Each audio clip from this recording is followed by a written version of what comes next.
Good morning, people. This is JD. I talk about different things, different times. Today I'm going to talk about something maybe a little out of the Bible, maybe not, depending on how fast I can do this. Through my research of several different things, checking and going back a couple years, watching some things on TV and checking into other things, I have found the major contributor to global warming. It's staring every one of us in the face, and it is easy to see. And I'm not talking about a little bit. I'm talking about the real big major contributor. This contributor could instantly, within years, stop global warming. I'm talking about changing the temperature, lowering the temperature 4 to 6 degrees in just a year alone. This contributor has produced global warming to such a degree that it is the major contributor. Above all else, this contributor has produced global warming. And if this contributor would just do what it normally does, instead of what it's doing, it would stop global warming. Of course, let's go into a little bit of history. If you remember back in the Bible, for those who have Bibles, the Israelites went to Egypt from where they were because they were in a time of famine. The Egyptian king, Pharaoh, had a dream about 7 fat cows and 7 lean cows that ate the 7 fat cows.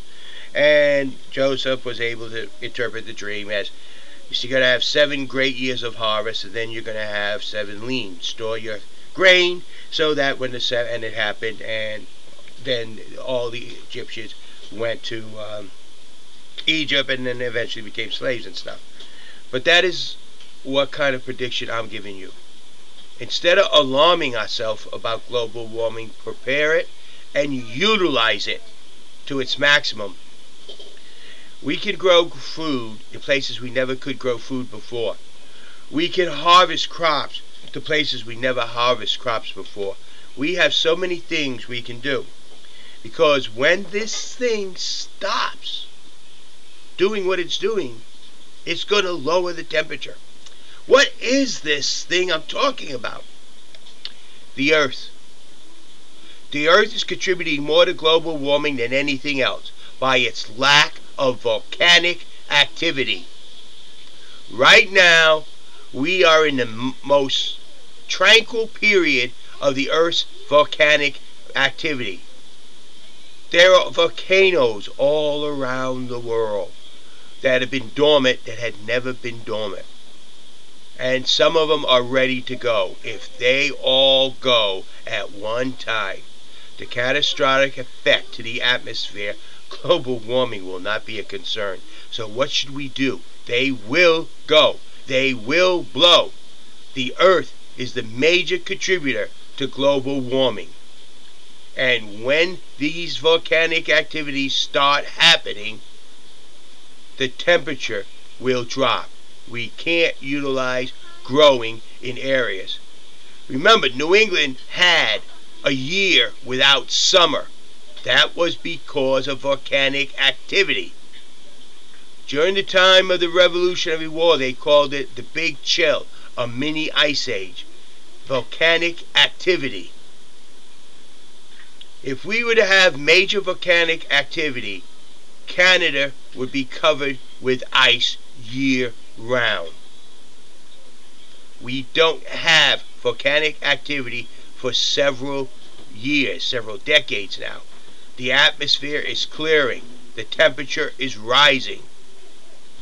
We need to maximize what we have, what we're using, the Earth's advantage of global warming, so that when the volcanic activity happens, we are prepared for a mini ice age.